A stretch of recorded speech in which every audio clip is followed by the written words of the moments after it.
Merci beaucoup. Déjà, merci beaucoup de m'avoir proposé de venir parler de l'activité physique en lien avec la cognition en cours du vieillissement. Grand sujet. Donc, on va parler de l'effet neuroprotecteur, de comment est-ce que l'activité physique va pouvoir préserver la cognition au cours du vieillissement.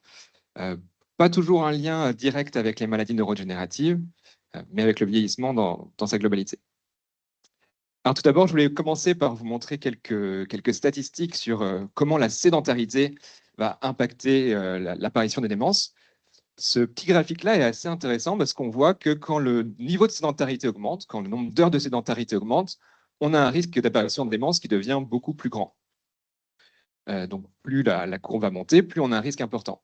Si on regarde un petit peu sur la gauche, on voit aussi que si on a un niveau de sédentarité très très bas, donc 0, 5 heures, on a aussi un risque de démence qui augmente, c'est parce qu'on n'est pas sédentaire, même la nuit, donc ça veut dire qu'on ne dort pas. Donc ça fait un lien avec la présentation précédente.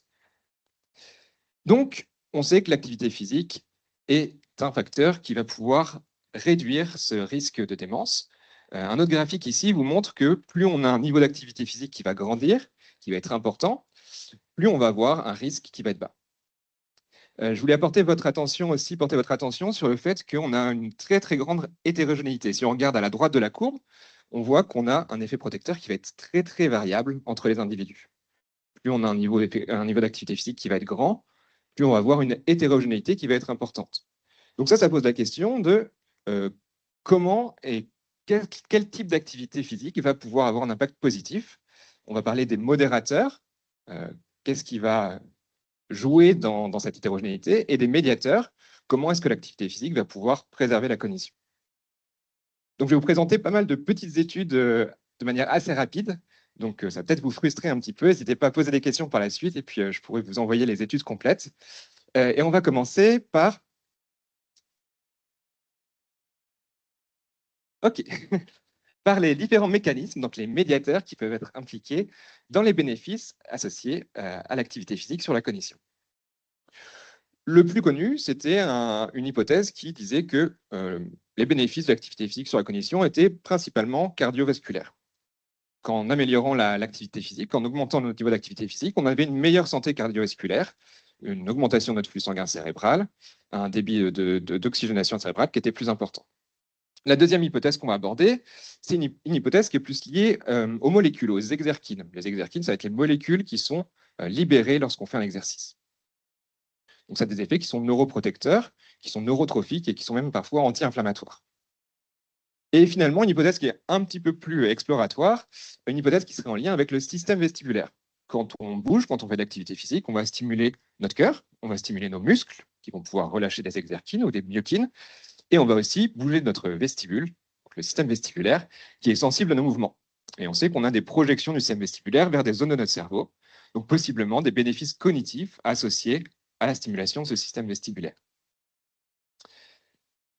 Cette hypothèse, donc notre première hypothèse de lien entre santé vasculaire et cérébrovasculaire, et donc fonction cognitive, est une hypothèse qui est plutôt datée déjà. On a ces connaissances-là depuis plus de 25 ans. On sait que quand on fait un exercice plutôt aérobie, qui va augmenter notre fréquence cardiaque, on va avoir des bénéfices qui seraient supérieurs à des exercices non aérobies.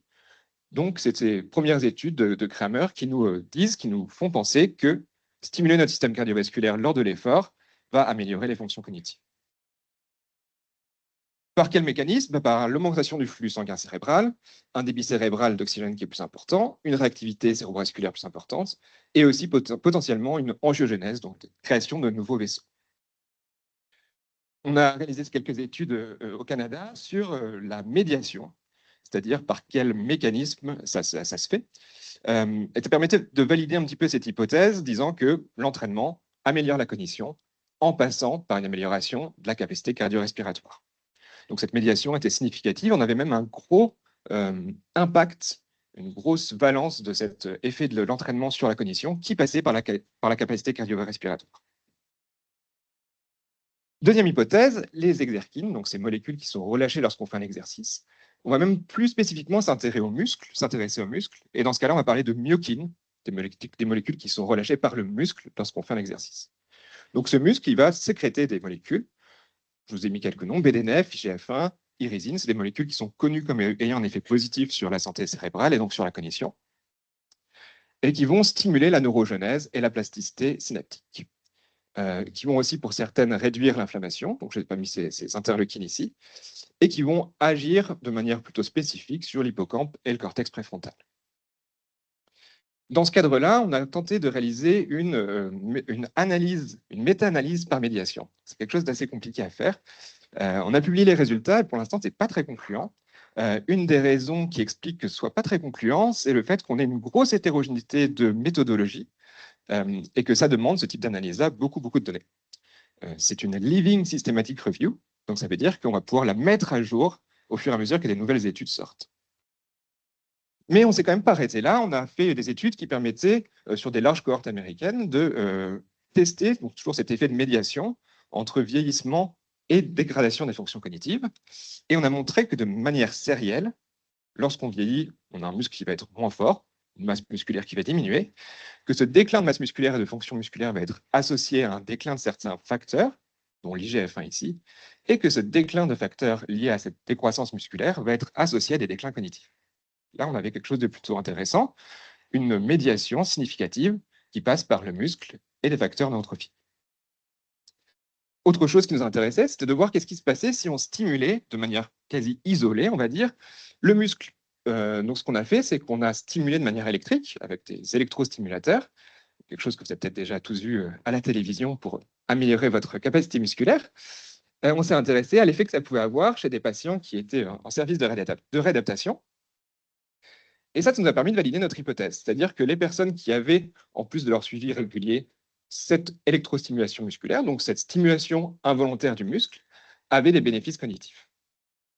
Donc plutôt validant notre hypothèse de myokine. Troisième hypothèse sur le système vestibulaire. Donc on sait que ce système vestibulaire, il va avoir des connexions avec des zones du cerveau, l'hippocampe, des différentes zones du cortex. Et là, de la même manière, on s'est intéressé à la manière dont on pouvait stimuler le système vestibulaire.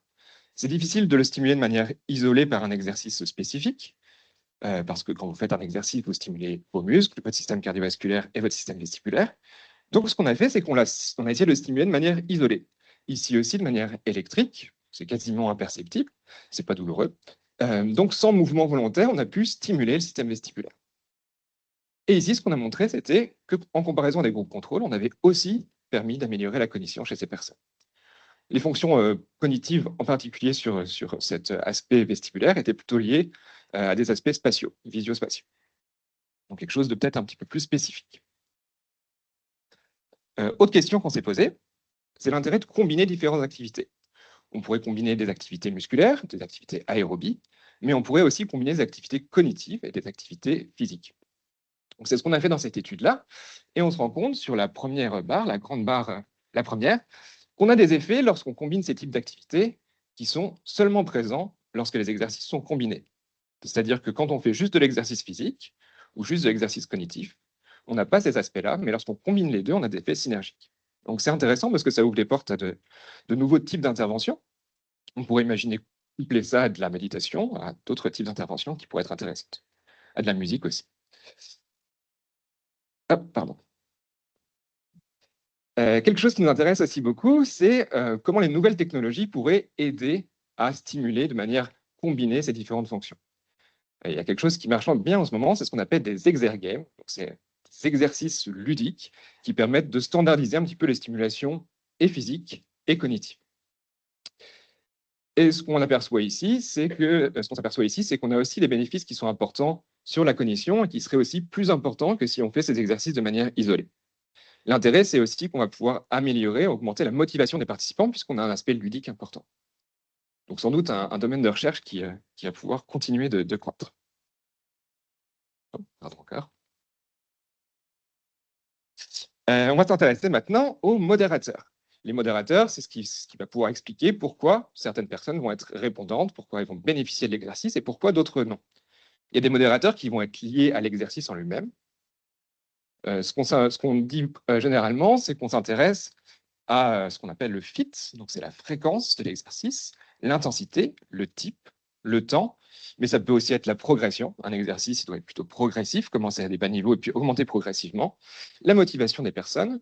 Et ce qui a récemment été rajouté à ce FIT, c'était le volume. C'est-à-dire que faire une fois de l'exercice par semaine pendant 1 an, ce n'est pas forcément la même chose que de faire 2 fois pendant 6 mois ou 3 fois pendant 3 mois. Donc, beaucoup de variables qui vont pouvoir expliquer pourquoi certains types d'exercices sont bénéfiques et pourquoi d'autres ne le sont pas. Ce qui est intéressant, c'est que ces exercices ils vont aussi dépendre de certaines caractéristiques des personnes. On a démontré qu'il y avait un lien avec l'âge, avec le sexe. Par exemple, ici, on voit sur le graphique de droite que le lien entre muscles et cognition, il est corrélé, il est existant, plutôt chez les hommes et moins chez les femmes. Donc peut-être que les femmes auraient moins de bénéfices cognitifs liés à un entraînement musculaire.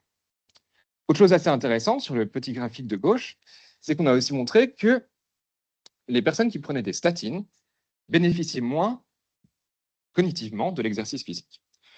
Donc la médication, l'âge, le sexe vont avoir des influences importantes sur la manière dont les personnes vont répondre ou non à un exercice physique. Donc beaucoup de choses à prendre en compte pour essayer de personnaliser au mieux possible les exercices. Quelques petites notions également sur l'acceptabilité. Si on design un programme d'exercice physique, tout le monde ne va pas avoir envie de le faire. Donc il y a un aspect motivationnel qui va être important, mais on sait qu'il y a aussi beaucoup de barrières qui vont être soit liées au type d'entraînement qu'on propose. Il y a des personnes qui vont détester faire du vélo. Si vous leur proposez de faire du vélo 3 fois par semaine pendant 1 mois, ça va être compliqué. Il y a des barrières qui vont être plutôt liées à l'activité, aux technologies qui pourront être impliquées dans l'activité physique. Si je vous demande de faire un exercice avec des ordinateurs, de la réalité virtuelle, ça pourrait peut-être vous décourager. Des barrières sociales, des barrières psychologiques. Donc, ce qu'on a fait ici, c'est qu'on a essayé de trouver un consensus. On a questionné beaucoup de chercheurs qui s'intéressaient à l'acceptation et au recrutement des personnes dans les programmes. Ce qui en est sorti, c'est que ce qui était très important, c'était de respecter les principes éthiques, d'essayer d'engager au plus possible les parties prenantes, associations de patients, les seniors eux-mêmes, et d'essayer le plus possible d'avoir des stratégies d'intervention qui soient personnalisées. Je reviens sur ma toute petite diapo du début. On voyait qu'on avait une grosse hétérogénéité et aussi sur l'étude où je vous ai dit qu'on n'avait pas forcément de conclusion qui était concluante. Et ça, c'est lié au fait qu'on a un problème de reproductibilité. On a beaucoup de personnes qui vont proposer des types d'activités physiques qui vont être très différentes, qui ne vont pas forcément rapporter dans les articles scientifiques toutes les choses de manière standardisée. Et là aussi, on a essayé de travailler sur des guidelines pour qu'on essaye tous ensemble de standardiser le type d'exercice physique, le type de mesures qu'on va pouvoir faire sur les patients pour essayer d'améliorer la transparence, la robustesse des résultats et qu'on parle un petit peu tous le même langage, qu'on puisse comparer nos résultats entre nous. Donc, si vous conduisez, si vous faites des essais cliniques ou des programmes d'intervention en recherche, je vous conseillerais d'essayer de suivre ces guidelines pour essayer d'augmenter donc la qualité des articles scientifiques qui pourront en découler. Donc, pour conclure, ces connaissances et ce domaine scientifique, ça va être un domaine qui va être hautement pluridisciplinaire. Il va impliquer les neurosciences, la neuropsychologie, la physiologie de l'exercice, la pharmacologie, gériatrie, la gérontologie, les stats, la biomécanique pour ce qui est lié au contrôle des mouvements, et aussi la psychologie. Donc, on sait que la prescription d'activité physique, notamment pour prévenir les déclins cognitifs, ça va pouvoir devenir possible, mais sans une meilleure compréhension des différents modérateurs et des médiateurs, ça va être un petit peu compliqué. Parce qu'on sait qu'un programme d'activité physique, il ne va pas être adapté à tous. Si c'est ce qu'on fait, on a 40% des participants qui vont échouer à bénéficier de ces programmes-là. Donc, adapter, ça va être ce qu'on va essayer de faire pour améliorer ça. On va essayer de mieux standardiser, d'améliorer la transparence. Et on sait que l'activité physique, en plus des différentes interventions qui vont vous être exposées juste après moi, font partie des rares solutions qui sont efficaces. Merci beaucoup pour votre attention.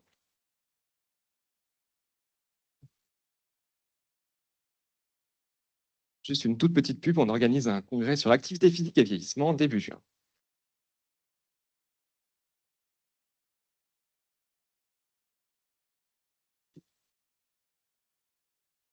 Là, on va maintenant prendre quelques questions. Oui, là-bas, merci.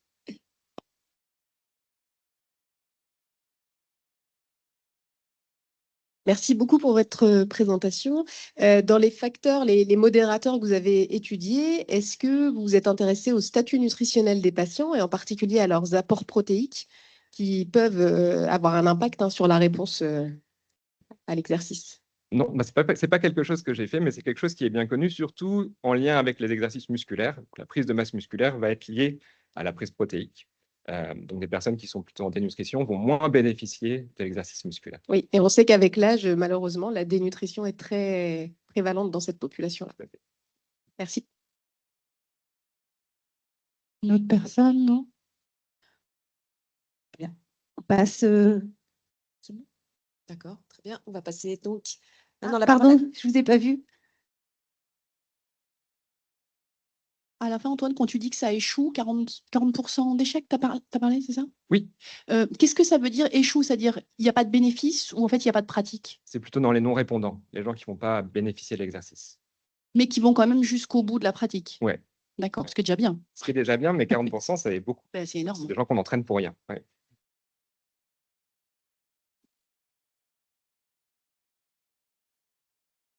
Très bien, s'il n'y a pas d'autres questions, on va donc passer à notre seconde présentation, Najat Achamra sur la nutrition.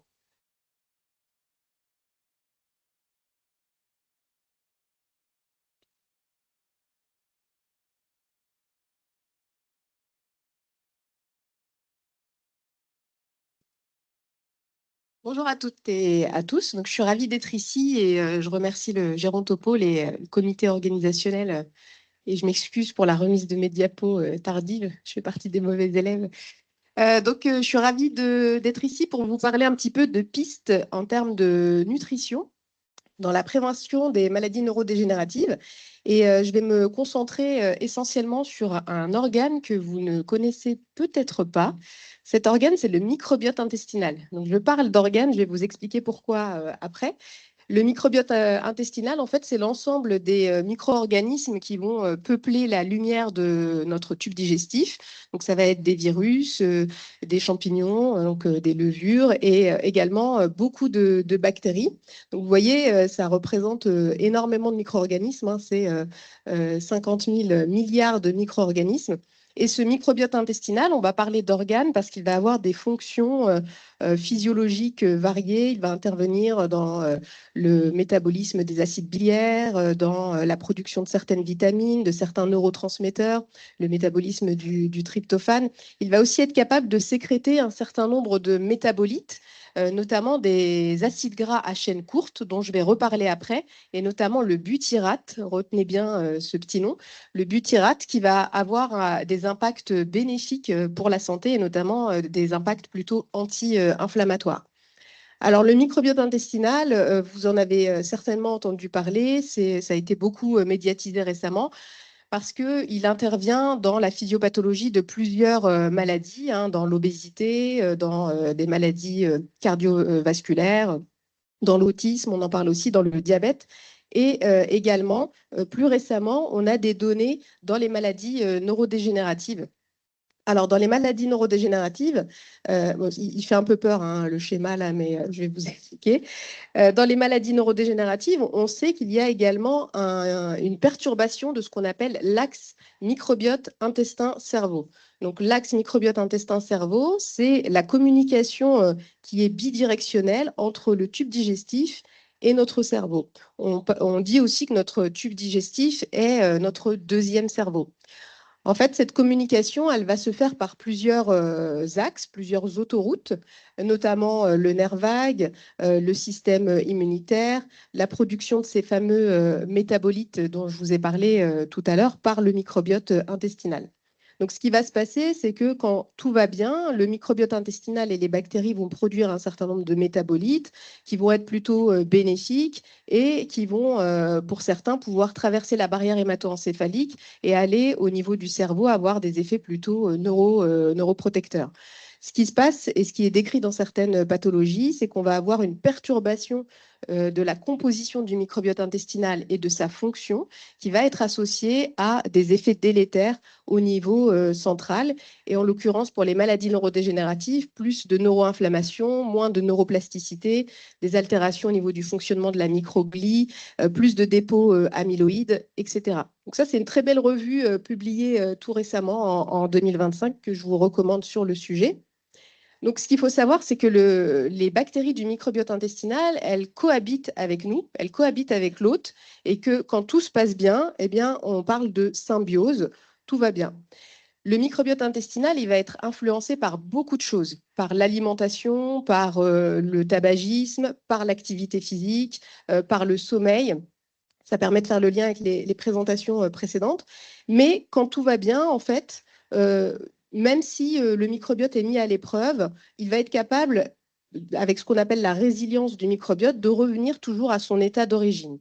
Ce qui se passe, c'est qu'en situation d'agression, en cas de maladie, en cas de cancer, chimiothérapie, chirurgie, on va avoir une rupture de cette symbiose et c'est là qu'apparaît ce qu'on appelle la dysbiose du microbiote intestinal. Et cette dysbiose, elle a été retrouvée dans certaines maladies neurodégénératives, et notamment ici dans la maladie de Parkinson. Donc dans cette étude, quand on étudie le microbiote, on a des images qui font un peu peur, mais la traduction de ça, c'est que dans cette dizaine d'études, les patients avec maladie de Parkinson avaient un microbiote intestinal très différent de la population saine. Et ce qui était intéressant dans ce travail, c'est que cette dysbiose intestinale dans la maladie de Parkinson, elle était associée à moins de bactéries qui produisent du butyrate. Si vous vous souvenez, c'est cette petite molécule, ce petit métabolite qu'on aime bien et qui a des effets plutôt neuroprotecteurs. Alors là, il faut mettre de la nuance et de la prudence parce que quand on étudie le microbiote intestinal, il y a souvent beaucoup d'hétérogénéité entre les études parce que en fonction des études, on ne va pas recueillir les selles de la même manière, on ne va pas les analyser de la même manière. Un élément supplémentaire, c'est que votre microbiote intestinal varie au fur et à mesure de la journée en fonction du rythme circadien. Donc, si vous prélevez les selles le matin ou si vous les recueillez à 17 heures, vous n'allez pas avoir le même résultat. Donc, beaucoup d'hétérogénéité, donc prudence dans l'interprétation.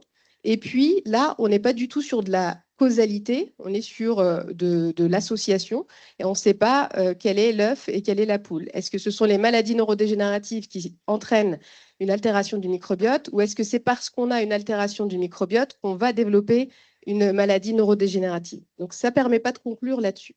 Un autre exemple de dysbiose dans les maladies neurodégénératives, dans la maladie d'Alzheimer, là aussi, il y a des études qui sortent un peu plus. Et ici, vous voyez des patients avec maladie d'Alzheimer sévère ici en rouge, plutôt modérée ici en bleu, comparés à des sujets sains. Et on a une altération. Et on a une étude qui va un peu plus loin et qui a évalué le microbiote intestinal des patients porteurs ou non de l'ApoE4. Et on voit que les patients porteurs de l'ApoE4 ont une dysbiose, comme les non-porteurs, mais que cette dysbiose est encore plus marquée, comme si le microbiote intestinal pouvait médier l'effet délétère de l'ApoE4.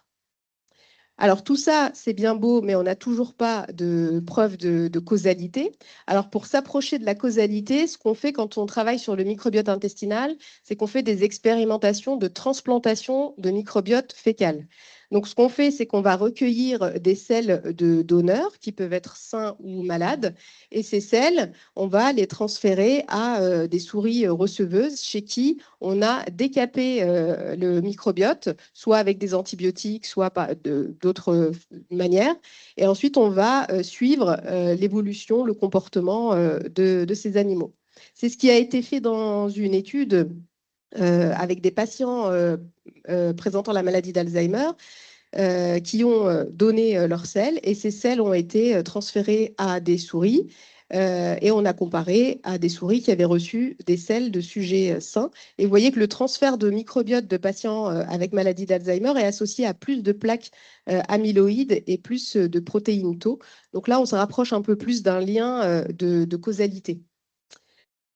Dernière étude que j'ai trouvée qui a été publiée en septembre 2025, c'est pour vous montrer aussi qu'il y a une émergence en fait de cette thématique dans les maladies neurodégénératives. C'est cette étude qui a évalué, en fait, ils sont allés doser les acides gras à chaîne courte, donc ce fameux butyrate, directement dans les selles des patients avec maladie d'Alzheimer et ils ont observé donc une corrélation négative entre ce butyrate et les dépôts de plaques amyloïdes. Donc, moins il y avait de butyrate dans les selles, plus il y avait de dépôts amyloïdes. Donc tout ça, ça nous oriente vers un ciblage de l'axe microbiote intestin-cerveau et donc une modulation du microbiote intestinal pour prévenir ou ralentir la progression de ces maladies neurodégénératives. Alors pour moduler le microbiote intestinal, il y a différentes façons de le faire parce qu'il y a beaucoup de choses qui impactent ces populations bactériennes. On a parlé de l'activité physique tout à l'heure.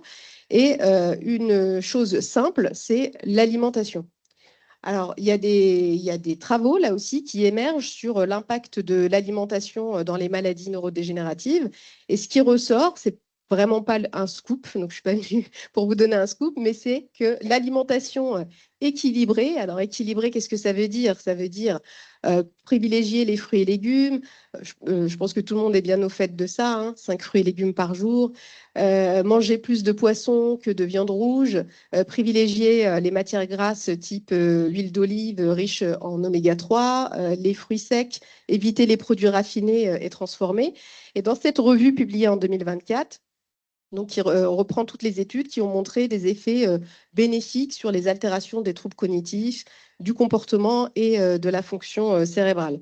Alors, ce régime-là, peut-être qu'il vous fait penser à un régime qu'on appelle le régime méditerranéen, qu'on appelle encore plus récemment le régime anti-inflammatoire. Mais en fait, c'est juste du marketing. Le régime anti-inflammatoire, c'est le bon vieux régime méditerranéen. Donc, je suis allée regarder si on avait des études sur régime méditerranéen et maladies neurodégénératives. Alors, il y a quelques données qui sont résumées dans ce tableau. Donc, vous voyez qu'il n'y a pas énormément d'études, hein. Là, c'est pour l'incidence de la maladie d'Alzheimer. Ici, on a la maladie de Parkinson. C'est plutôt des études observationnelles. Il n'y a pas d'études randomisées, contrôlées contre placebo.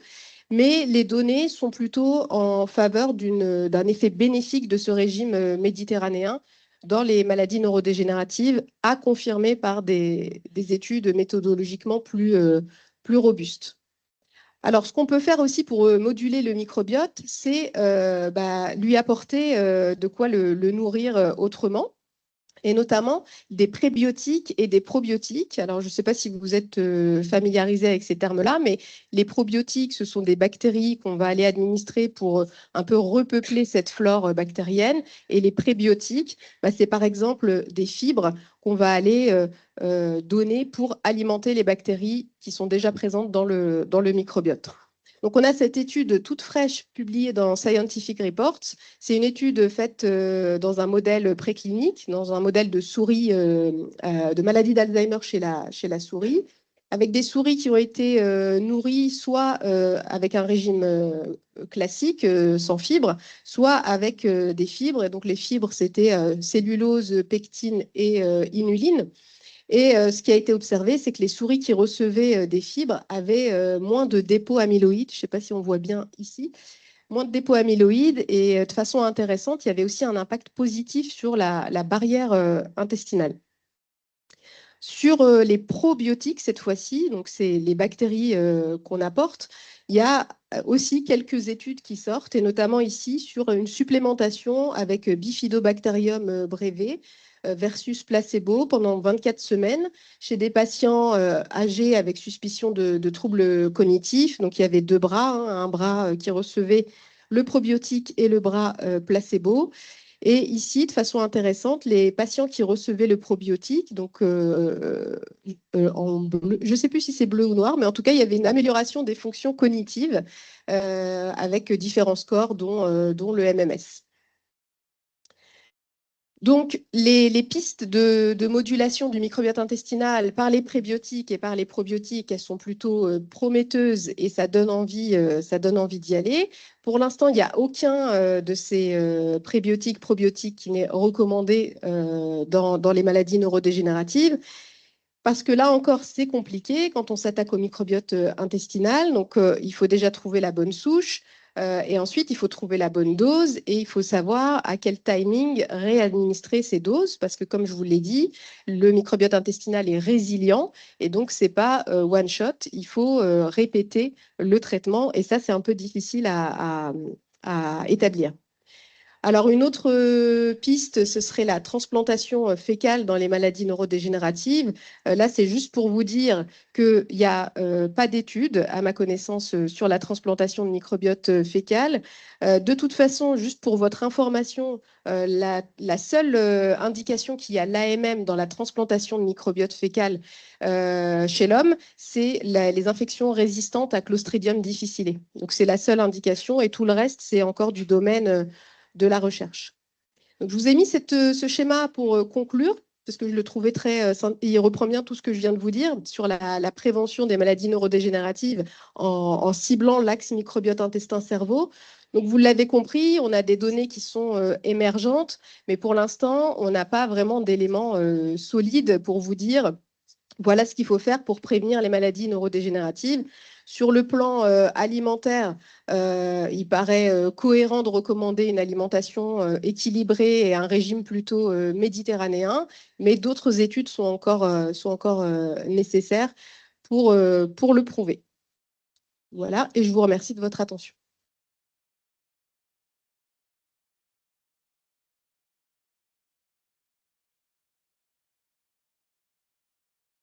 Merci beaucoup. S'il y a des questions?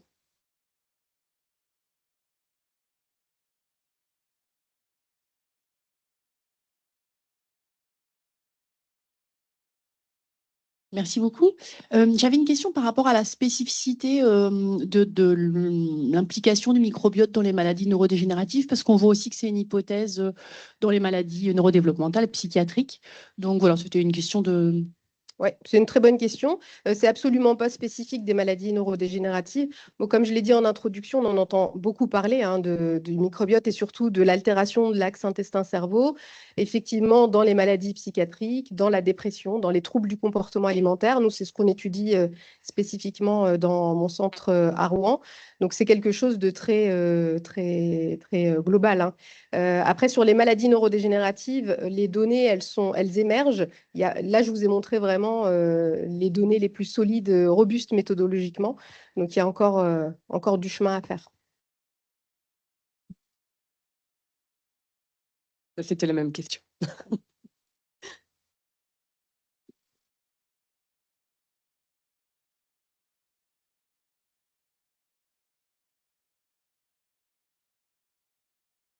Est-ce qu'il y aurait un intérêt à prendre jeune des pré- ou probiotiques?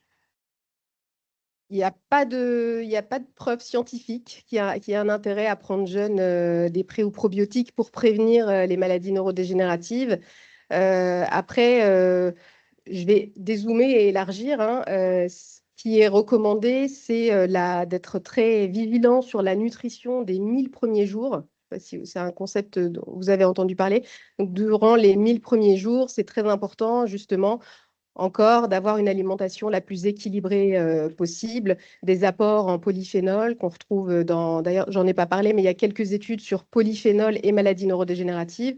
Mais polyphénol, finalement, on les retrouve dans les fruits, les légumes et dans le régime méditerranéen. Donc, il n'y a pas spécifiquement d'études sur pré-probiotiques dans le jeune âge.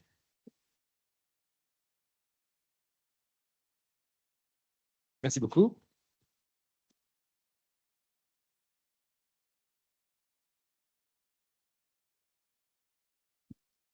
Donc, on accueille maintenant Gaël Chetla du laboratoire Neuroprésage qui va nous parler de méditation.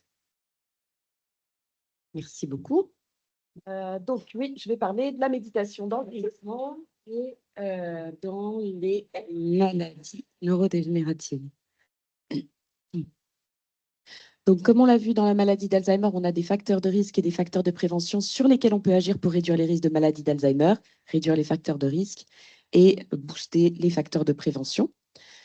Dans les recommandations qui ont été publiées par Livingston et collaborateurs, on retrouve comme facteur de risque psycho-affectif ou psychologique la dépression.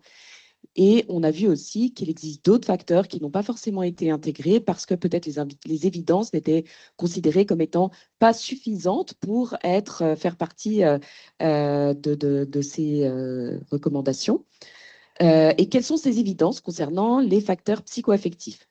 Alors, je vais vous montrer quelques études concernant déjà les symptômes dépressifs. Donc, pas nécessairement la dépression, mais le fait d'avoir un ou plusieurs symptômes dépressifs. Et ici, c'est une étude qui montre que si on prend un groupe qui a au moins un ou plus de symptômes dépressifs par rapport à un groupe qui n'en a pas, eh bien, dans 2 cohortes indépendantes, on montre que c'est lié le fait d'avoir des symptômes dépressifs à une moindre santé cérébrale et notamment à une atrophie au niveau hippocampique, ici dans 2 cohortes indépendantes.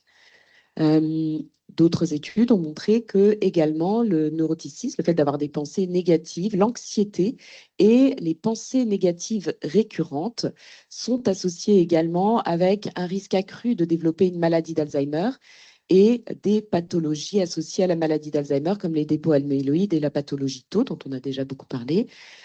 À l'inverse, le fait d'avoir un but dans la vie et l'autoréflexion, c'est-à-dire l'introspection, l'analyse de ses pensées, de ses actes et de ses émotions, eh bien, était associé avec un risque moindre de développer la maladie d'Alzheimer ou une amélioration des performances cognitives. Et de la même façon, l'optimisme est associé à une meilleure longévité. Voilà, donc on peut voir que au-delà des facteurs de risque généraux, si on se concentre sur les facteurs psycho-affectifs ou psychologiques, on a également un ensemble de facteurs qui sont des facteurs de risque psychologiques et à l'inverse des facteurs protecteurs psychologiques sur lesquels, là encore, on peut agir soit en tentant de réduire ces risques, soit en tentant d'améliorer, de renforcer les facteurs positifs. Que sait-on de la méditation dans le vieillissement ? Déjà, c'est quoi la méditation? C'est en fait une famille d'entraînements mentaux, assez variés, incluant différents exercices de régulation émotionnelle et attentionnelle principalement, qui contribuent notamment au bien-être et à l'équilibre émotionnel. C'est souvent, principalement dans les études scientifiques, une pratique séculaire qui va être étudiée. Et je vais parler principalement de 2 types de pratiques. La méditation pleine conscience, qui consiste à cultiver une conscience vigilante de ses propres pensées, ses actions, ses sensations, ses motivations.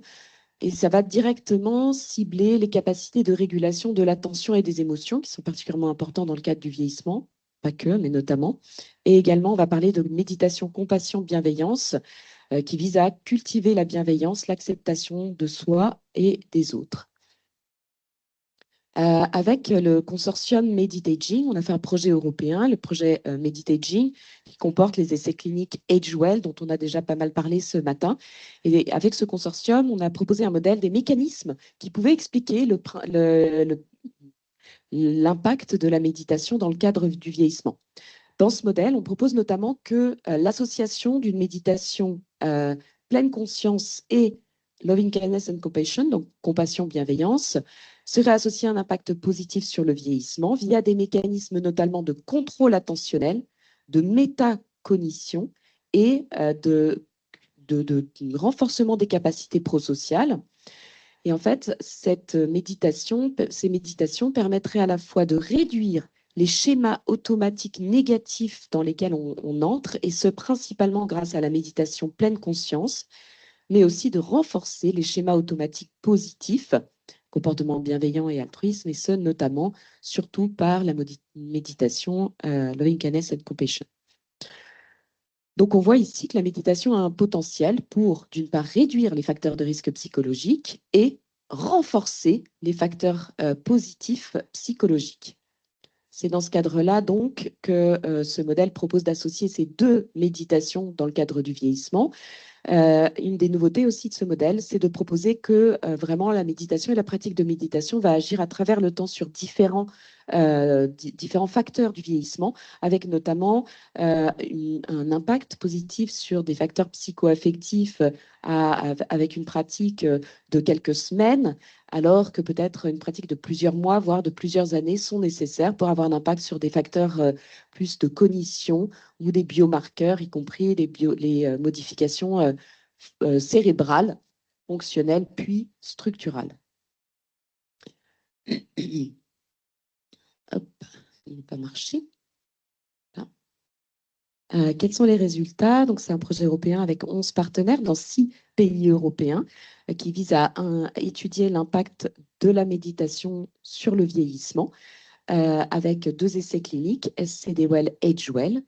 Dans l'étude SCD-WELL, une intervention de 8 semaines de méditation pleine conscience était proposée et comparée à une intervention contrôle dont on sait qu'elle a un impact positif sur cette population subjective cognitive decline, donc avec troubles cognitif subjectif, qui est une intervention d'éducation à la santé. Donc, c'est Nathalie Marchand en Angleterre qui a coordonné cette étude. Le principal outcome était l'anxiété et vous voyez ici que la population avait un niveau d'anxiété au-dessus du niveau clinique. L'intervention de 8 semaines a permis de réduire significativement ce niveau d'anxiété et cet effet était maintenu à 6 mois de la même façon que les résultats obtenus dans la condition de contrôle actif d'éducation à la santé. Pour les résultats de l'étude AgeWell, donc avec un suivi de 18 mois. Donc dans cette étude, les participants avaient un ensemble d'examens, puis étaient répartis dans 3 groupes, donc groupe méditation, un groupe d'entraînement à l'anglais et un groupe de contrôle passif. Les interventions duraient 18 mois, comprenaient pour la méditation pleine conscience et compassion. Puis l'ensemble des examens étaient répétés. Il y avait également un suivi à plus long terme. Nous avons montré un impact positif significatif de la méditation en violet ici par rapport aux 2 autres conditions pour les capacités de régulation attentionnelle, socio-émotionnelle et le score global qui reflète les 3 et est associé fortement au bien-être dans le vieillissement donc qui correspondent aux mécanismes par lesquels la méditation est postulée agir sur le vieillissement. Nous avons également montré un impact positif sur la qualité de vie psychologique et sur la perception de l'efficacité attentionnelle avec un sentiment d'être moins distrait par les distracteurs externes. Nous n'avons pas trouvé d'effet significatif de l'intervention de méditation par rapport aux autres conditions sur la structure et le fonctionnement du cortex singulaire intérieur et de l'insula, qui étaient nos facteurs d'évaluation principaux. Cependant, il y avait une tendance à observer un effet pour le fonctionnement des régions. Et par ailleurs, lorsque une analyse sur l'ensemble du cerveau en voxelloise a été réalisée, nous avons montré qu'il y avait bien un effet significatif, mais sur des sous-parties de ces régions, la partie caudorostrale et dorsale insulaire de l'insula. Par ailleurs, nous montrons que l'intervention de méditation était associée à une augmentation significative du temps passé dans un état, ici l'état fortement connecté, associé à des facteurs protecteurs des maladies neurodégénératives, alors qu'il était associé à la méditation par rapport aux 2 autres conditions à une diminution du temps passé dans un état faiblement connecté associé à des facteurs de risque de la maladie d'Alzheimer. Nous n'avons pas retrouvé d'effets différents entre la condition méditation et les autres conditions sur les facteurs cognitifs. Il y avait une amélioration des performances cognitives avec le temps dans tous les bras des études. Dans cette étude, également, pas d'effet principal de l'intervention sur la longueur des télomères, même si on avait un effet modulateur, c'est-à-dire qu'une augmentation de l'effet des télomères associé à une meilleure adhérence à l'intervention de méditation. Voilà, et pour résumer l'ensemble de ces résultats, dans cette étude, on trouve donc un impact positif sur les facteurs psycho-affectifs et l'auto-perception de bien-être, de compassion, de perception de l'efficacité attentionnelle. On a une tendance pour ce qui est de la connectivité dynamique et de la perfusion. Pour l'anxiété et les cognitives fonctions, elles étaient améliorées. Ce n'était pas spécifique à la condition de méditation, également dans les autres conditions. Pas d'impact sur des facteurs, des biomarqueurs biologiques comme les télomères ou la structure cérébrale, ce qui pourrait refléter, comme postulé dans le modèle méditation, un effet temporel avec peut-être plus de temps nécessaire pour montrer un impact sur ces marqueurs biologiques. D'autres explications sont également possibles, comme le fait qu'on avait des groupes de sujets avec une réserve particulièrement élevée, ou enfin le fait que tout simplement, peut-être pas ou moins d'impact sur le volume cérébral à un âge, alors qu'on commence à pratiquer à un âge plus élevé. Voilà, donc pour retrouver, donc c'est juste un échantillon des résultats de cette étude. Vous pouvez retrouver d'autres publications sur le site et également juste un long métrage documentaire qui a été réalisé sur cette étude. Je vous laisserai le retrouver par manque de temps. Je vous remercie pour votre attention.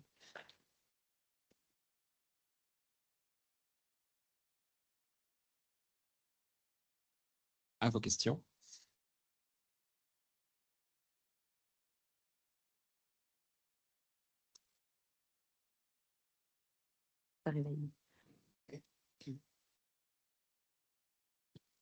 Annick Vandael, psychologue du travail. Alors, une question qui est, la méditation permet-elle de conscientiser des souvenirs oubliés, enfouis?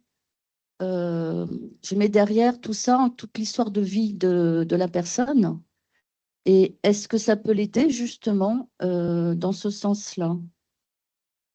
Suis-je claire? Oui, oui, je pense que vous êtes clair. Ce n'est pas nécessairement le but de la méditation. Par contre, c'est quelque chose qui peut tout à fait arriver dans la méditation. Et là, je parlais peut-être de la méditation pleine conscience parce qu'il y a vraiment plein de types de pratiques et du coup, c'est un peu compliqué de répondre si je ne précise pas. Dans la méditation de pleine conscience, l'idée est vraiment d'observer sans jugement, sans réaction, les sensations, par exemple, mais ça peut être aussi les pensées. Et dans ce cadre-là, l'idée, c'est aussi que ça permette à de l'acceptation, en fait, plus facilement l'acceptation, et par là même, ça peut aider à réaliser, à prendre conscience de certains souvenirs qu'avant, on avait tendance à rejeter et à enfouir. Donc voilà, je ne peux pas vous parler d'études scientifiques qui répondent à cette question-là. Juste en parlant des mécanismes qui opèrent dans le cadre de la méditation pleine conscience, on peut penser que c'est un phénomène qui puisse être voilà, possible.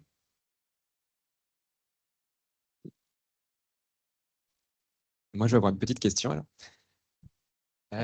Je me questionnais sur, en activité physique, on peut mesurer qu'une personne fait l'activité physique en mesurant sa fréquence cardiaque. Si ça augmente pas, on sait qu'elle n'est pas en train de vraiment suivre les consignes. Est-ce que vous avez des possibilités de mesurer l'engagement dans l'intervention lorsque une personne fait de la méditation? Donc merci pour cette question, parce que on est toujours embêté par ça, surtout en sciences. On ne peut pas mesurer à quel point les personnes pratiquent et si elles pratiquent dans la bonne direction. Donc il y a deux choses, par contre, qui sont des éléments de réponse. La première, c'est l'importance de l'enseignant.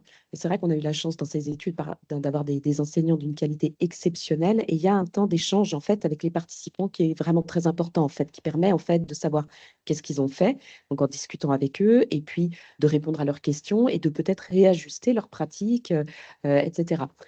Une deuxième façon de mesurer, bien sûr, c'est de mesurer le temps pendant lequel ils ont médité, chez eux y compris. Donc ici, on avait des tablettes, ils devaient méditer tous les jours, c'était noté combien de temps ils méditaient. Dernièrement, et ça c'est le travail d'Antoine Luz, qui est grand expert français sur la méditation en neurosciences, il a mis au point des scores, des tests, des scores composites qui sont particulièrement sensibles à la pratique de la méditation. Je vous en ai montré 3 là, et je vous ai parlé du score composite qui reflète les mécanismes de la méditation avec notamment la régulation attentionnelle, émotionnelle, voilà, et d'autoréflexion. Ces scores-là sont obtenus à partir de différentes échelles. Ce sont des scores composites, ce qui s'avère particulièrement sensible à la pratique de la méditation. On voit qu'ils augmentent de façon très significative et spécifique à l'intervention de méditation. Et donc, même si ce ne sont pas directement, comme pour l'activité physique, une mesure de la pratique, on sait en tout cas qu'ils peuvent refléter assez bien le fait que le processus est en jeu.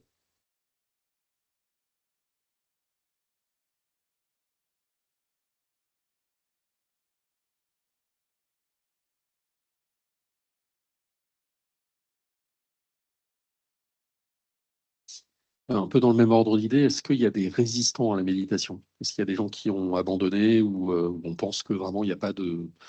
Enfin, ils adhèrent pas en fait à la méthode? Oui, tout à fait. Donc déjà, on a très on a personne qui a vraiment abandonné, mais parce qu'on avait des sujets qui étaient très engagés dans l'étude et ils sont tous ceux qui ont pu sont revenus à la fin pour refaire l'ensemble des examens.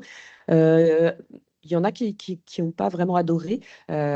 Donc, par exemple, il y en a qui sont arrivés dans le bureau au début, après la répartition au hasard, qui m'ont dit, je ne peux pas échanger avec ma femme, elle est en anglais, je voudrais faire de l'anglais, elle s'en fiche de faire de la méditation. Voilà, elle n'était vraiment pas contente de faire de la méditation.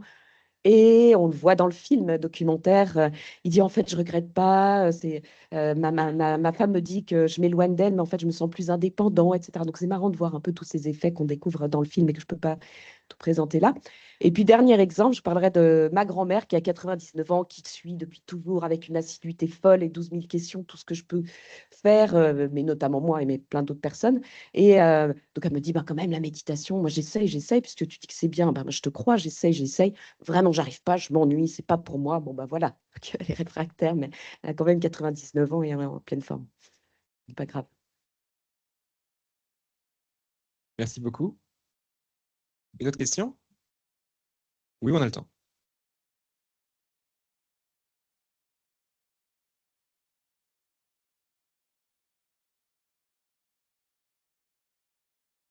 Bonjour, je me demandais s'il y a une limite que vous avez repérée dans la pratique, parce que là, on parlait de la prévention au niveau des maladies neurodégénératives.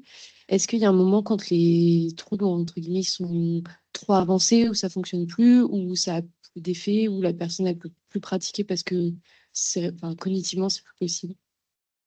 Oui, alors, il y a plusieurs, je ressens plusieurs questions. Je ne suis pas trop sûre si, mais peut-être déjà, il y a des facteurs, il y a des critères de sélection pour pouvoir participer à des programmes de méditation. Il n'y a pas beaucoup de risques en fait, mais il y a quand même des facteurs de risque sur des troubles psychiatriques qui sont, où la méditation n'est pas recommandée. Ça, c'est une première chose.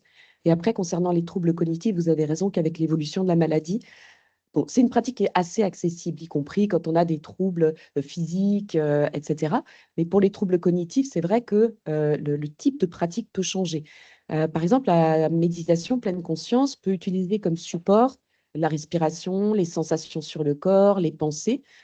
Et peut-être qu'avec l'avancée dans la maladie, une personne qui a l'habitude de pratiquer, ça va être plus facile, en fait, y compris quand on a des troubles cognitifs avancés, de faire de la méditation pleine conscience sur les sensations, en fait, tout simplement, parce que c'est quelque chose qui reste longtemps, et juste se concentrer, poser son attention et essayer de rester focalisé avec son attention sur les sensations de notre corps, y compris lorsqu'on va parcourir une plume ou un, voilà, et ben, c'est quelque chose qu'on peut faire relativement tardivement. Donc, c'est une pratique qu'il va falloir, comme beaucoup, adapter. Voilà, activité physique adaptée, mais peut-être aussi méditation adaptée en fonction du stade d'évolution cognitive. Merci beaucoup.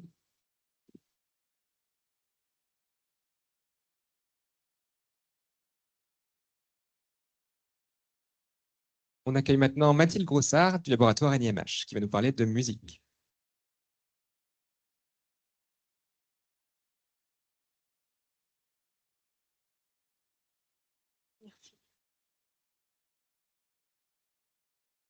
Alors, bonjour à toutes et à tous. Merci de me donner l'opportunité de présenter les travaux de recherche sur la musique, un champ un petit peu à part, différent par rapport à ce que vous avez vu jusqu'à présent, même si on commence tranquillement avec la méditation à s'en approcher. Donc, moi, je voulais vous parler de... Ah, c'est pas dans le bon sens, j'avais une chance sur deux. De la musique et de vous donner des éléments sur comment on peut considérer la musique comme étant un facteur de prévention des effets du vieillissement cognitif et cérébral au travers des travaux qu'on a actuellement à notre disposition. Je pensais que vous auriez déjà vu ça, mais non. Donc, je vais présenter cette diapo. Il y a une évolution des fonctions cognitives avec l'âge qui est aujourd'hui bien connue, avec une diminution progressive d'un certain nombre de fonctions cognitives, d'où l'intérêt, comme vous avez compris aujourd'hui, d'essayer de faire en sorte de trouver des moyens de prévention pour limiter ou ralentir cette diminution naturelle avec l'évolution en âge. Au-delà de cette diminution sur le fonctionnement cognitif, on va avoir aussi des travaux qui montrent qu'il existe une diminution au niveau cérébral et en particulier ici vous avez des exemples en termes de substances grises ou de substances blanches avec l'avancée en âge qui va se produire naturellement dans le vieillissement normal, donc non pathologique. En parallèle de ça, on a un certain nombre de travaux qui montrent l'effet et les bénéfices de la pratique musicale sur la plasticité cérébrale. Et notamment, on a pas mal de travaux qui ont été menés dans un premier temps chez les sujets jeunes sains qui pratiquent d'un instrument de musique. et qui ont montré qu'il y avait une augmentation d'un certain nombre de régions cérébrales, notamment au niveau des régions auditives ou motrices, des régions sensorielles, des régions mnésiques, des régions frontales, qui vont avoir tendance à augmenter avec la pratique d'un instrument de musique.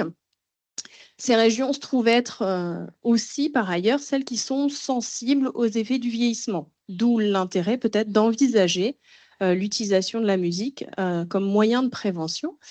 Et puis, de la même manière, dans les travaux chez les sujets jeunes qui pratiquent un instrument de musique, on observe une amélioration d'un certain nombre de fonctions cognitives quand on compare des musiciens par rapport à des non-musiciens, en particulier au niveau de la mémoire de travail, du raisonnement non verbal, des habiletés langagières ou encore des fonctions exécutives. Donc ces éléments-là nous amènent à envisager l'intérêt potentiel d'utiliser la pratique musicale comme facteur de prévention dans le vieillissement. Et on s'est ensuite posé la question de est-ce qu'il y a un bénéfice qui est spécifique à la musique ou est-ce que ça peut être plus général autour des pratiques artistiques en général qui vont entraîner un bénéfice. Donc ça, c'est une étude qu'on a menée dans notre unité de recherche où on s'est questionné sur la différence entre le fait d'être un musicien ou d'être un comédien.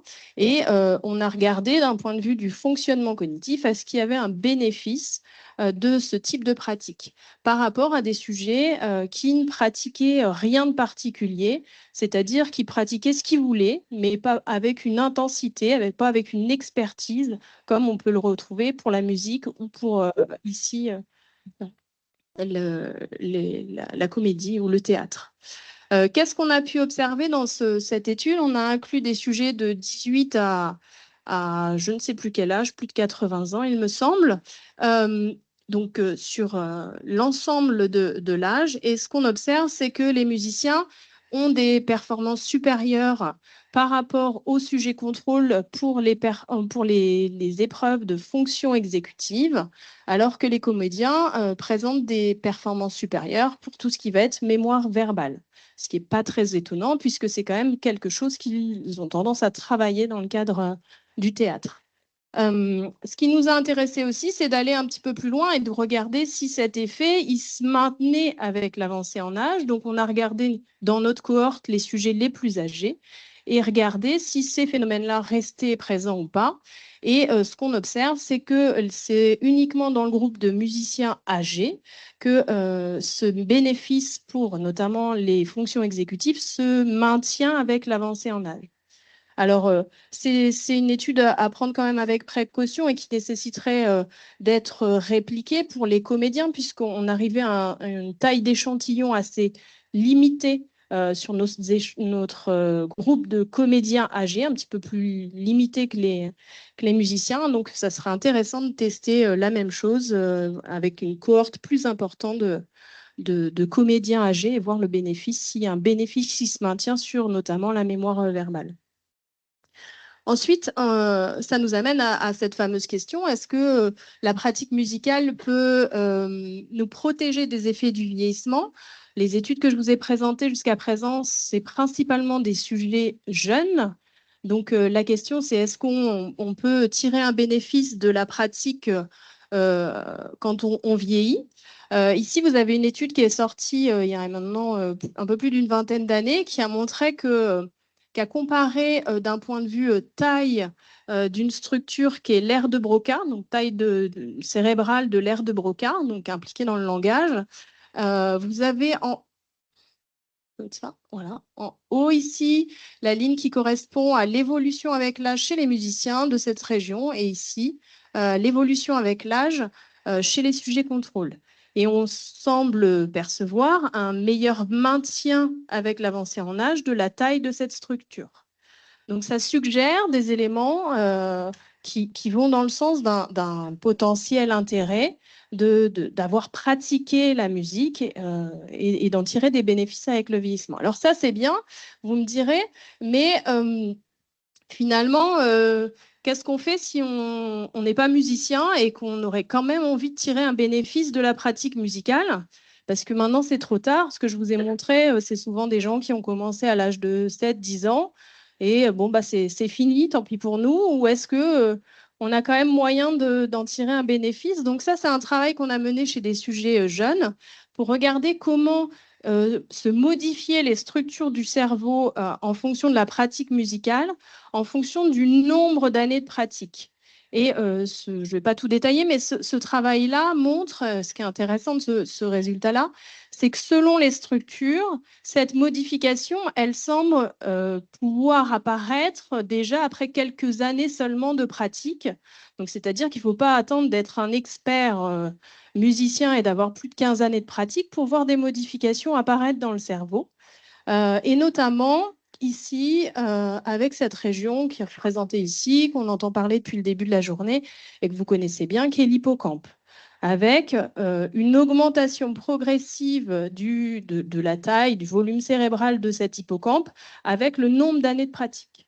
Donc, il semble toujours temps de commencer. Donc, si vous avez envie de pratiquer d'un instrument de musique, allez-y.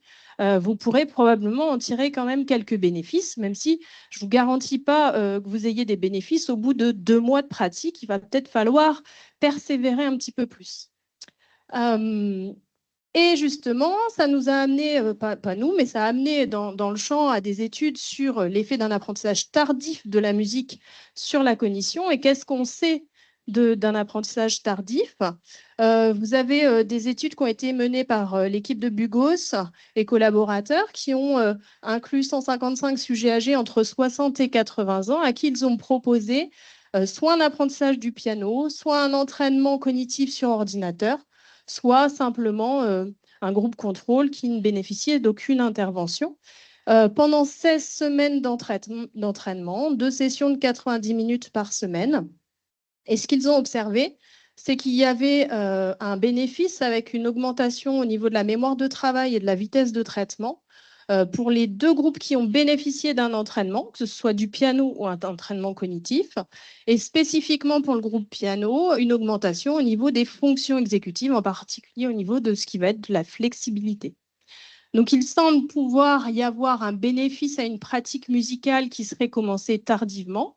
D'un point de vue cognitif, d'un point de vue cérébral, c'est encore des choses qui nécessitent d'être confirmées et des études qui sont encore à mener, des choses sur lesquelles on travaille aussi ici à Caen dans notre laboratoire.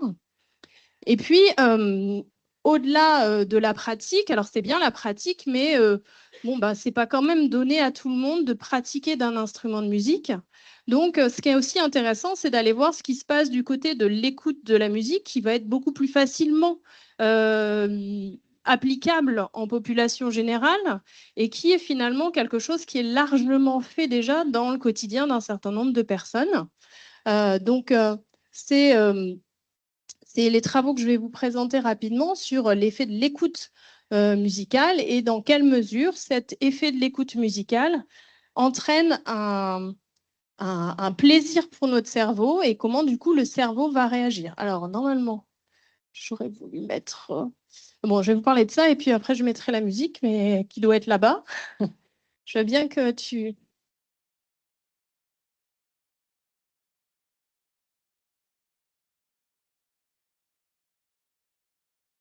C'est bon, tu peux... Je vais retourner en arrière, je pense. C'est bon, merci. Donc, je regardais si vous aviez une réaction à cette musique. Normalement, c'est une musique pour un certain nombre d'entre vous qui est familière, pour lequel on devrait, dans ce cas-là, observer dans votre cerveau. Et ce qu'on observe d'une manière générale, c'est une augmentation de l'activation de certaines structures cérébrales et notamment le noyau accumbens, qui est impliqué dans le système de la récompense qui est stimulé par la musique, de la même manière qu'il va être stimulé par le plaisir alimentaire, le plaisir sexuel, le plaisir lié au jeu, le jeu d'argent, etc. Donc, on va avoir une sécrétion et une modulation des niveaux de dopaminergique ou de dopamine, comme vous voulez, par le fait d'avoir du plaisir à écouter de la musique. Et on sait combien cette sécrétion et cette modulation de la dopamine est importante pour le fonctionnement du cerveau. En parallèle de ça, donc du coup, ça démarre quand même aussi, on va avoir une synchronisation. Ah, tout démarre en même temps. C'est bon. Et on va avoir une synchronisation neurale et physiologique qui va se produire. Et quand je vous ai regardé un petit peu, il y en a un certain nombre d'entre vous qui n'ont pas pu s'empêcher de bouger la tête. Et de la même manière, on a des travaux qui vont dans le sens d'une synchronisation des rythmes cérébraux potentiellement associés à l'écoute de la musique. Ça va faire référence à des travaux plutôt sur l'impact de la synchronisation neurale et les modifications de cette synchronisation neurale dans le vieillissement qui peuvent eux-mêmes impacter le fonctionnement cognitif. Donc, on a des travaux actuellement en cours qui visent à aller approfondir ces aspects-là pour déterminer dans quelle mesure, par exemple, la musique va pouvoir aller impacter cette synchronisation neurale pour améliorer potentiellement le fonctionnement cognitif. Alors, je vais cliquer et ça va déclencher de la musique. Et je vais vous parler d'un autre aspect de la musique. Ah,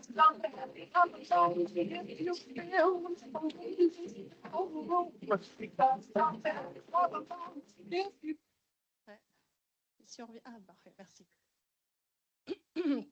Donc, à part que je n'ai plus d'oreilles, sinon, normalement, on voit bien l'impact sur notre humeur de l'écoute de la musique. Et mes collègues vous ont présenté avec le vieillissement les effets au niveau psychocomportementaux, l'augmentation de l'anxiété potentielle, les effets de la dépression, etc. Et donc, la musique a aussi, par ailleurs, tout un tas de travaux qui montrent l'utilisation de la musique qui peut aller diminuer l'anxiété, diminuer les syndromes dépressifs, impacter la gestion de la douleur. Je vous ai mis différentes illustrations. Tout ça va aller dans le sens d'une libération d'ocytocine et de dopamine lors de l'écoute, qui forcément va avoir un impact sur les affects et le bien-être, et donc pourrait être utilisé dans l'accompagnement, donc en prévention dans le vieillissement, mais potentiellement aussi dans le cadre de maladies neurodégénératives pour accompagner, réguler les aspects liés à l'humeur. Et c'est dans ce cadre-là qu'on a mené un protocole, qu'on est en cours de passation d'une étude qui vise à déterminer l'impact de l'écoute musicale sur la relation, le bien-être, la qualité de vie, mais aussi le fonctionnement cognitif et cérébral de proches aidants de patients qui présentent des troubles cognitifs d'origine neurodégénérative, puisque les proches aidants sont une cible particulièrement intéressante, puisqu'ils sont souvent quand même dans une situation de vieillissement, mais avec en plus la situation d'aide qui va aller impacter potentiellement leur épuisement cognitif et va aussi avoir un impact sur la relation entre l'aidant et l'aidé, et donc potentiellement accélérer dans certaines situations l'institutionnalisation de leurs proches aidés s'ils ne sont plus en mesure de l'accompagner au quotidien. Donc, je ne vais pas détailler l'étude, mais si c'est une étude qui vous intéresse ou si vous connaissez des proches aidants, vous accompagnez des proches aidants, on est preneur de participants et de volontaires pour participer à notre étude qui est en cours. Je remercie évidemment les soutiens financiers, les partenaires, et puis les personnes, et notamment les doctorants qui sont impliqués sur ce projet et qui permettent la réalisation de ces travaux de recherche. Et je vous remercie pour votre attention.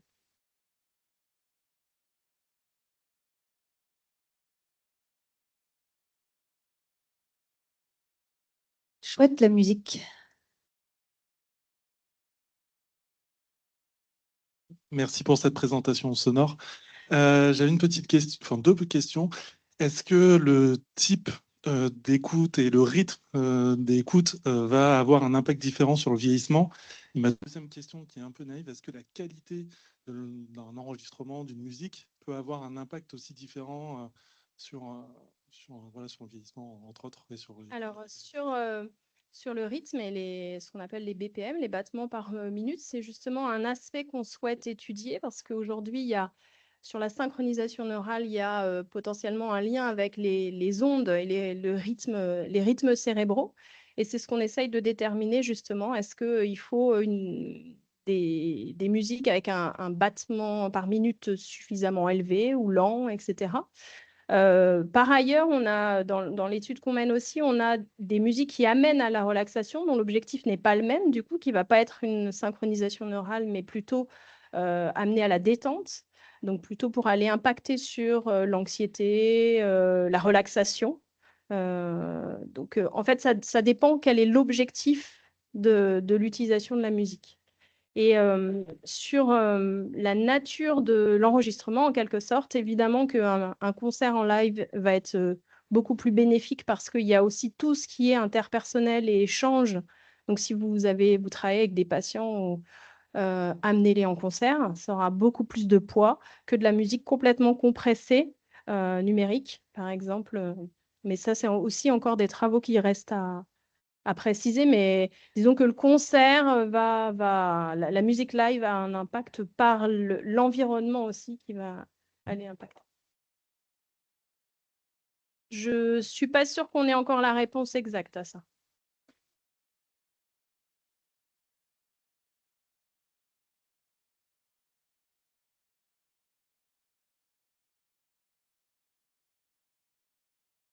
Bonjour, merci pour la présentation. Pareil, deux petites questions. Le remodelage cérébral qu'on observe chez les jeunes praticiens de musique, est-ce qu'il se conserve tout au long de la vie ou est-ce que ça nécessite une pratique régulière et continue? Et ma deuxième question, ça rejoint un petit peu sur les types de musique. Du coup, si notre objectif est plus de prévenir les troubles neurocognitifs, dans votre présentation, ça laisserait sous-entendre que ce serait plus la musique familière, en tout cas des musiques qui leur seraient familières plus que des musiques classiques ou relaxantes dans cet objectif-là.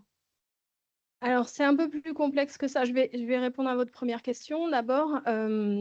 Sur l'impact de la plasticité cérébrale, si vous avez pratiqué quand vous aviez entre 7 et 18 ans, puis après vous avez arrêté, vous dites mince, j'aurais peut-être dû continuer. En effet, il semble y avoir un effet du fait de pratiquer actuellement la musique qui est aussi important, on va dire, que la durée. Plus ça fait longtemps que vous pratiquez et plus en plus vous pratiquez régulièrement au moment de l'IRM, par exemple, plus l'effet va être marqué. Maintenant, c'est un petit peu... mon collègue qui travaille sur l'activité physique pourrait aussi répondre. Je pense, moi, je vois ça un petit peu comme l'activité physique et les muscles, c'est-à-dire que vous avez quand même une base, ou même si vous vous y remettez à 60 ans, vous ne repartez pas comme quelqu'un qui n'a jamais appris l'instrument de musique, comme quand on se remet au sport et qu'on a été ancien sportif. Et la deuxième question, évidemment, vous m'avez demandé... Ah oui, le type de musique, c'est ça. En fait, oui, les musiques familières sont intéressantes parce que ça va aller stimuler le circuit de la récompense, parce qu'on va avoir du plaisir, mais on peut aussi ressentir du plaisir avec des musiques qui sont non familières. Et pour des patients qui ont une maladie d'Alzheimer, il faut aussi aller vers des choses qui sont autour de la nouveauté, puisqu'ils sont tout à fait capables d'avoir une préservation du jugement esthétique et bénéficier de la nouveauté, puisque ça va aussi aller mobiliser le cerveau, le fait que ce soit nouveau et de comparer potentiellement à des choses qu'on connaît. Donc moi, je serais plutôt d'avis de diversifier les supports plutôt que de se dire on leur passe 1 heure de musique identique pendant tout le reste de leur vie. Ça va être au bout d'un moment, comme pour tout le monde, un peu barbant d'écouter la même chose en boucle. Donc diversifions, mettons des rythmes différents, dépendant de notre humeur, etc.